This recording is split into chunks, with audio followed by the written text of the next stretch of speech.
Hello everyone, I'm Janvi Sarunki and welcome back to my YouTube channel. Basically हम अभी फ़िलहाल chapter के थोड़ा सा लास्ट में है, जो रेस्पिरेशन हमारा चैप्टर चल रहा है फ़िलहाल, ठीक है। तो मतलब लाइफ प्रोसेस में जो रेस्पिरेशन टॉपिक है वो जो है, तो उसके अंदर मेरा लास्ट टू लास्ट पॉइंट चल रहा है। मे बी और एक लेक्चर होगा हमारा, ठीक है। आज मैं diaphragm, I give you details about diaphragm. तो देखो डायफ्राम मतलब लास्ट लेक्चर में हमने क्या देखा, पूरा respiratory tract, human respiratory tract हमने स्टडी कर लिया। उसका पूरा डिटेल मैंने 2 लेक्चर्स में बताया है। अगर आपको उसमें कन्फ्यूजन है so just go and watch the previous lectures, ताकि पूरा आपका कॉन्सेप्ट क्लियर हो। देखो बेसिक से मैंने बताया है, लिटरली मतलब इतना बेसिक से किसी ने नहीं बताया होगा, ठीक है। लाइक इतना बेसिक एग्जिस्ट भी नहीं करता, ठीक है। उतना बेसिक से मैंने बताया है। एंड द बेसिक थिंग अभी आज हम देखने वाला डायफ्राम। आई नो एनसीईआरटी में इसको थोड़ा सा ऐसे गिवन है, थोड़ा थियोरी के फॉर्म में and all, but I am not gonna teach you in theoretical form because you know my style is not theoretical. मैं डिटेल्स में एंड एक्चुअली थोड़ा सा like flow chart and tabular form में believe करती हूँ। So it's easy to remember because theory तो आपके पास NCERT के अंदर भी है ना। सो अगर आपको थियोरी चाहिए तो आप वहाँ से भी ले सकते हो। So okay, let's study the diaphragm in tabular form. बस एक टेबल होगा, उसी को आपको टोटली स्टडी करना है, याद कुछ भी नहीं करना, लॉजिक समझना है, ठीक है। Basically first of all I tell you what is diaphragm. Topic हमारा क्या है? टॉपिक हमारा है दैट इज रेस्पिरेटरी ट्रैक्ट या फिर रेस्पिरेटरी, ह्यूमन रेस्पिरेटरी सिस्टम का पॉइंट है, सब point. That is we are going to study about diaphragm, ठीक है। तो देखो डायफ्राम क्या है, डायफ्राम कैसे वर्क करता है। ओके, मैंने गलत लिख दिया ना,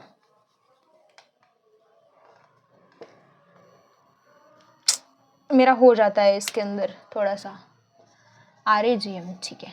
चलो अब देखो डायफ्राम के अंदर हो क्या रहा है। डायफ्राम क्या है उससे पहले समझो डायफ्राम क्या है। हमें पता है, एक शॉर्ट में आपको बताती हूँ। ये हमारा पूरा पार्ट है, देन यहाँ पे लंग्स हमारी प्रेजेंट है, बटरफ्लाई शेप ऐसी, ठीक है। देन यहाँ पे ऐसा है, बियॉन्ड बिलो दिस ऐसा कुछ। यहाँ पे क्या प्रेजेंट है हमारा, यहाँ पे हमारा प्रेजेंट है डायफ्राम। यहाँ से ये कनेक्टेड क्या है, यहाँ पे ऐसे, यहाँ पे ये है हमारा डायफ्राम। अगर आप, मैंने इसका डिटेल डायग्राम लास्ट लेक्चर में निकाला है, अगर आपको चाहिए डिटेल डायग्राम तो, ठीक है। अब समझो इस बात को आपको यहाँ से समझना है। हमें पता है कि यहाँ पे क्या क्या होता है। तो ये हमारा डायफ्राम है, ये हमारे लंग्स है, ठीक है। सबसे पहले डायफ्राम क्या है, what is diaphragm. So we can say that diaphragm is a bony structure,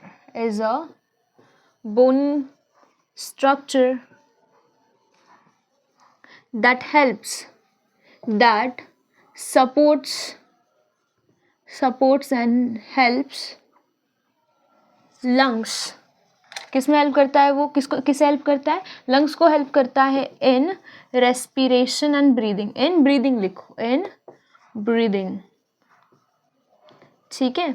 अब देखो हमें पता है, क्या पता है, बेसिक सी बात एक, ये हमारे लंग्स है एंड लंग्स के अंदर हो क्या रहा है, लंग्स के अंदर हो कुछ ऐसा रहा है कि जब हम ब्रीद करते हैं, है ना, जब ब्रीद करते हैं तो क्या होता है, लंग्स ऐसे बाहर आती है ना, एंड जब हम ब्रीद आउट करते हैं तो लंग्स अंदर जाती है। ये प्रोसेस सबको पता है।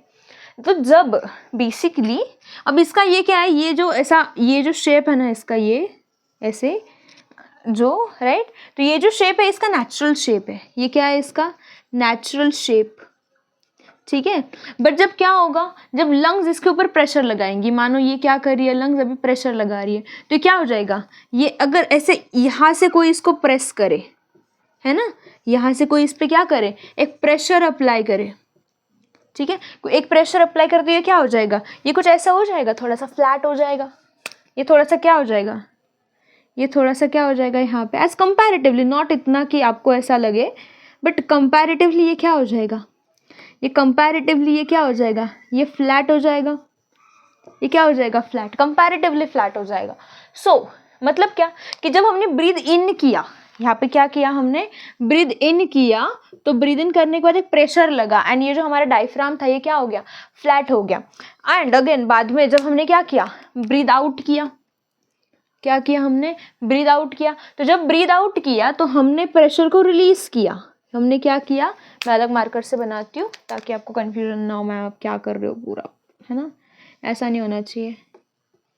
जब हमने क्या किया, ब्रीद आउट किया, तो हमारे लंग्स क्या हो गए, ये हो गए थोड़े से रिलैक्स हो गए। अगेन ये क्या हो गया, return back to the original position. ये क्या है, returned back, returned back to, returned, spelling गलत हो गई, returned back, back to its natural shape. Again क्या हो गया, ये नेचुरल शेप में गेन हो गया। ठीक है, अब देखो इसी चीज को हमें थोड़ा सा और डिटेल में समझना है। क्या हो रहा है बेसिकली यहाँ पे हो क्या रहा है, ये लंग्स है हमारे, लंग्स ने ब्रीद इन किया, लंग्स ने क्या किया, ब्रीद इन किया, ऐसी अंदर एयर आई, यहाँ से एयर आई यहाँ पे, फिर हमारे लंग्स फिल हो गए। लंग्स क्या हो गए, फिल हो गए। लंग्स फिल हो गए तो लंग्स जब ऐसे नीचे आए, ऑब्वियस सी बात है ऐसे नीचे आए, है ना, ऐसे बलून जैसे होता है, तो बलून ऐसे फूला, इसके ऊपर प्रेशर लगा, इसके ऊपर प्रेशर लगा, तो ये ऐसे डाउनवर्ड्स हो गए। अगर ये डाउनवर्ड्स हो गए, क्या हो गया ये यहाँ पे, अगर ये यहाँ पे डाउनवर्ड्स हो गए तो ये कैसा हो जाएगा, फ्लैट हो जाएगा। जब बाद में क्या हुआ, रिलीज आउट हो गया, हवा यहाँ से चली गई, है ना बाहर, तो ये क्या हो गया, रिलैक्स हो जाएगा। तो ये फिर से, अब ये यहाँ से प्रेशर हट गया तो ये वापस अपने रिलैक्स पोजिशन में आ जाएगा। सो इन द सेम वे यहाँ पे ये सारी चीज़ें हो रही है। तो डायफ्राम की एक्टिविटी देखो कैसे वर्क करता है। मैं एक डायग्राम के थ्रू आपको बताती हूँ डायफ्राम वर्क कैसे करता है, एक्टिविटी क्या है।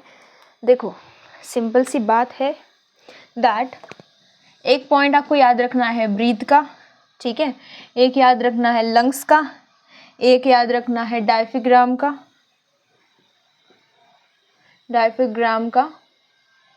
एंड एक आप स्पेलिंग का क्या करूं मैं, डायफ्राम का, एंड देन एक याद रखना है चेस्ट एक्टिविटी का, चेस्ट एक्टिविटी। ठीक है, अब समझते हैं इस पूरे पॉइंट को, समझो बात को। ये टेबल आपने बनानी है, इससे आपको पूरा याद हो जाएगा कैसे क्या करना है। देखो पहली चीज़ क्या है, पहली चीज़ कुछ यूँ है दैट जब हमने क्या किया, फर्स्ट दो ही केसेस है, या तो हमने ब्रीद इन किया या तो हमने ब्रीद आउट किया। अब समझो, ब्रीद इन किया तो लंग्स क्या हो गए, लंग्स कैसे हो गए, लंग्स यहाँ पे ऐसे ऐसे चल जाएंगे ना, यहाँ पे यहाँ पे यहाँ पे यहाँ पे यहाँ पे यहाँ पे, तो हमारे लंग्स क्या हो जाएंगे, ऐसे फूल जाएंगे ऐसे, है ना। तो ये क्या हो गया, ये लंग्स हमारे लिफ्ट हो गए, लिफ्ट अप, ये क्या हो गए, लिफ्ट अप हो गए। अब मतलब लंग्स क्या हो गए, लिफ्ट अप हो गए। अब अगर लंग्स ऐसे हर तरह से फूल गए हैं तो ऑब्वियस सी बात है इसके ऊपर प्रेशर लगा होगा। जब इसके ऊपर प्रेशर लगा तो डायफ्राम कैसे हो गया, डायफ्राम हो गया फ्लैट, तो इसको हम लिखते हैं फ्लैटन्ड। ये क्या हो गया, फ्लैटेंड हो गया, फ्लैट हो गया हमारा जो डायफ्राम था, तो डायफ्राम क्या हो गया, फ्लैटन हो गया। उसके बाद चेस्ट एक्टिविटी क्या हो गई, मतलब चेस्ट एक्टिविटी मतलब जो आपको मॉर्फोलॉजिकली क्या दिखेगा, ये चेस्ट एक्टिविटी क्या हो गई, यहाँ पे चेस्ट एक्टिविटी इंक्रीज हो गई, चेस्ट एक्टिविटी क्या हो गई यहाँ पे इंक्रीज। अब आउट, जब हम ब्रीद सारा हवा निकाल देंगे, हवा निकाल दी, इसे आप ब्रीद करके देखो ना आपको क्या फील हो रहा है, ठीक है, प्रैक्टिकली फिलहाल अभी करके देखो, ब्रीद इन करो ब्रीद आउट करो, फिर आप थोड़ा सा ऐसे नोटिस करो कि ओके मेरा डायफ्राम ऐसे वर्क, मतलब ऐसे थोड़ा थोड़ा आपको फील होगा, ठीक है। अब आउट कर दिया, आउट लंग्स आउट अगर हो जाए, मतलब लंग्स नहीं, ब्रीद आउट अगर आप करोगे तो आपके लंग्स क्या हो जाएंगे, रिलैक्स हो जाएंगे, एंड वो कैसे चले जाएंगे, डीप चले जाएंगे, है ना, लंग्स ऐसे डीप चले जाएंगे। उसके बाद डायफ्राम क्या हो जाएगा, अगेन इट अटेन्स दी अपना नॉर्मल पोजीशन, रिलैक्स, या फिर क्या बोलते हैं आप इसे, कॉन्ट्रैक्ट, है ना, ये क्या हो जाएगा, कॉन्ट्रैक्ट, एंड हमारी जो चेस्ट एक्टिविटी वो क्या हो जाएगी, डिक्रीज हो जाएगी, कम हो जाएगी। सो दिस इज दी पूरा डायफ्राम का हमारा ये। उसके बाद आपके एनसीईआरटी के अंदर गिवन है रेस्पिरेशन एट सेलुलर लेवल। तो जब मैंने कल ये जो मैंने लास्ट में जो कल बताया है that was the point of the cellular respiration. तो मैंने जो इसके आगे का जो एक पॉइंट एनसीईआरटी बोलती है वो मैंने कल के लेक्चर में कवर किया है, ठीक है, तो आप उसको जाके देख सकते हो बढ़िया से, respiration at cellular level. Cellular level मैंने इनिशियल लेक्चर से मैं आपको बताते आ रही हूँ ताकि आपको कोई कंफ्यूजन ना हो उसमें, ठीक है। तो एक बार फिर से जाके पिछले वाला लेक्चर देखिए, लास्ट अगर आपको वही वाला पॉइंट चाहिए तो लास्ट में गिवन है वो वाला पॉइंट, ठीक है। जब मैंने ह्यूमन रेस्पिरेटरी सिस्टम पढ़ाया था तो वो पूरा पार्ट मैंने वहाँ पे बता दिया है, ठीक है। अब देखो मैं इसको फिर से एक बार एक्सप्लेन करती हूँ। डायफ्राम क्या है, ये सपोर्ट करता है, एक बोनी स्ट्रक्चर जो सपोर्ट करता है, हेल्प्स इन ब्रीदिंग, ठीक है, ताकि हमारे लंग्स क्या ना हो जाए, so that lungs do not collapse, lungs do not collapse, ताकि हमारे लंग्स क्या ना हो जाए, कोलैप्स ना हो जाए। अब देखो ब्रीद इन किया तो लंग्स लिफ्ट अप हो गए, हमारा डायफ्राम फ्लैट हो गया है ना, नीचे चला गया, हमारे चेस्ट एक्टिविटी क्या हो गया, इंक्रीज हो गई। ब्रीद आउट किया, रिलैक्स हो गया, डीप हो गया, एंड हमारा जो ये था वो कॉन्ट्रैक्ट हो गया and chest activity decreased. Okay, so this was the point entirely of जो हमारे पास है, ठीक है। अब जो एक्टिविटी ऑफ लाइक, ठीक है, मैं बता दूंगी फिर से, हम सेपरेट लेक्चर रख लेंगे रेस्पिरेशन एट सेलुलर लेवल के लिए, तो उसमें मैं सारी चीज़ें एक्सप्लेन कर दूंगी। सेलुलर लेवल पर रेस्पिरेशन कैसे होता है, residual volumes and unicellular multicellular वाली चीज़ है, एंड एक पॉइंट रिलेटेड टू है एब्जॉर्प्शन एंड हीमोग्लोबिन से रिलेटेड, तो वो मैं पूरा कवर कर दूंगी, ठीक है। So that's it for today. मैंने शायद पूरा एल्वेओलाई का स्ट्रक्चर वगैरह जो भी एनसीईआरटी के अंदर गिवन है, जितना नेसेसरी है मैंने वो सारी चीज़ें बताई है, ठीक है। तो और एक लेक्चर होगा रेस्पिरेशन का सो स्टे ट्यून्ड, ओके। अगर आपको कोई डाउट है, anything you can ask me, share कीजिए अपने फ्रेंड्स के साथ जिन्हें इस लेक्चर की ज़रूरत है। So thank you so much for watching till here, see in the next lecture, till then bye.